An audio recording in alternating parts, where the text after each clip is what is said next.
Hey, Dr. Zhang here. I wanted to provide some overview remarks for the articles that you read in this first week of 541. As you know, it's all about functional assessment.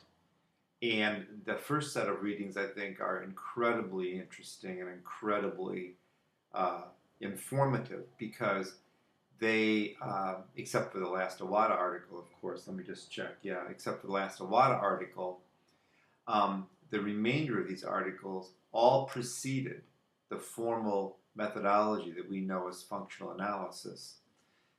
These articles give you the history, the rich history of how our field uh, evolved to the point of eventually determining a technology. And that's one of our characteristics of our science, right? A technology of how to determine the motivating, well, the the influential variables on behavior. So this set of articles, I hope you've read them all. You should keep these because these are real history, real history. And we start with the Watson article from 1913, Psychology as the Behaviorist Views It.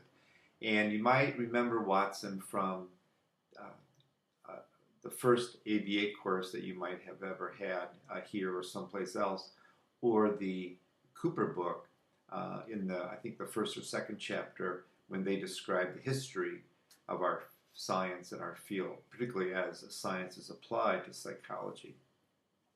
You might remember that before Watson and before Pavlov, psychology's primary methodology was introspection.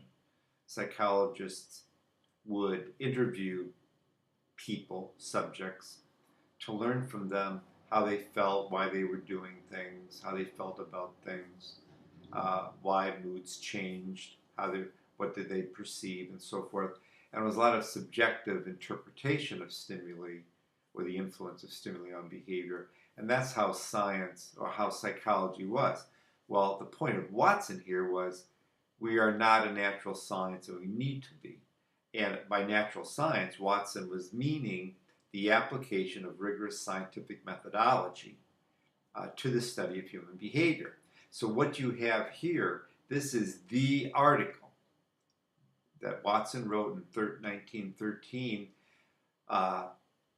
putting out formally the notion that psychology has to change from a soft science to a science rooted in scientific methodology, the natural scientific method as he discusses it. And so it's a really wonderful article. You should read it for its historical value. This article influenced B.F. Skinner. Pavlov certainly implemented the natural science strategies. Pavlov, you might recall, invented some real advancements for the control of extraneous variables in scientific study.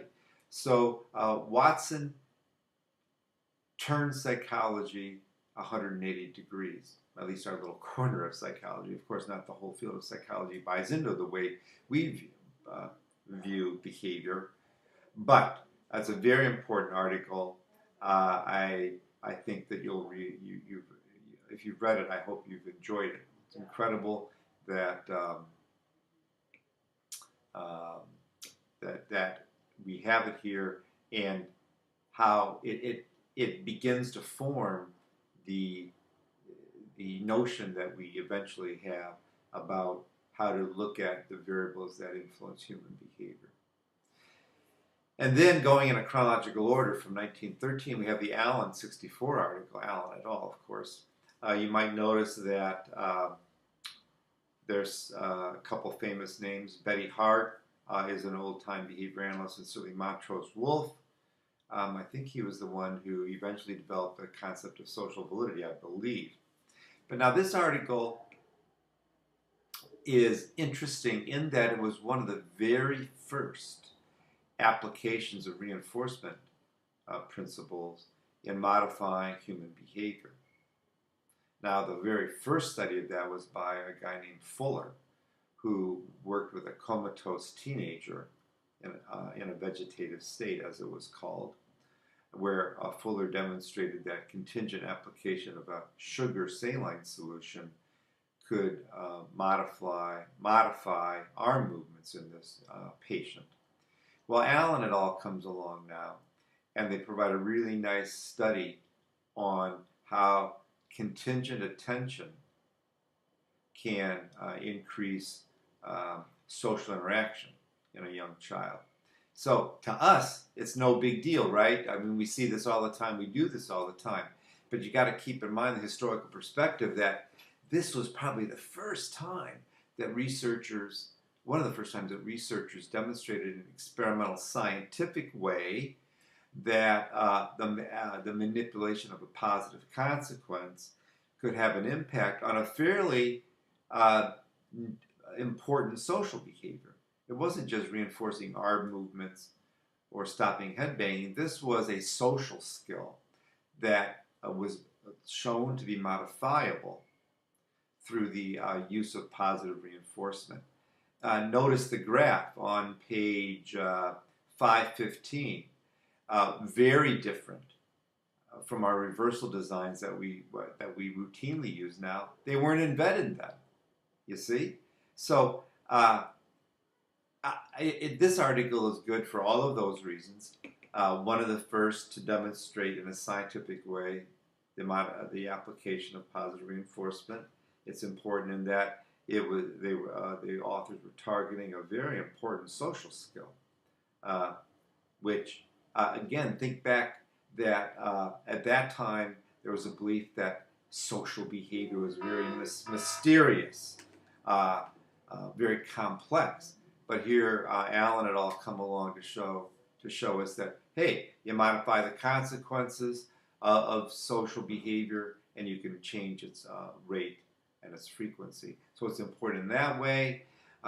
Also, by reading it, you get a sense of where the field was back then in 1964. Certainly not as evolved as it is now. So again, from a historical perspective, we've got Watson, saying we got to be more scientific. Then Allen comes along, demonstrating that that the consequence piece is important. And remember, again, I didn't say this about Watson, but Watson was a stimulus response psychologist. Watson really, not purposefully, but he didn't. He ignored the role of consequence. He thought that it was the stimuli, the variables preceding behavior that elicited the whatever behavior that followed, without regard to consequence. Pavlov was like that too, of course. But now Allen comes along, and along with all the reasons I've cited of its importance, he demonstrates that consequences matter. I'm going to stop here and we'll go to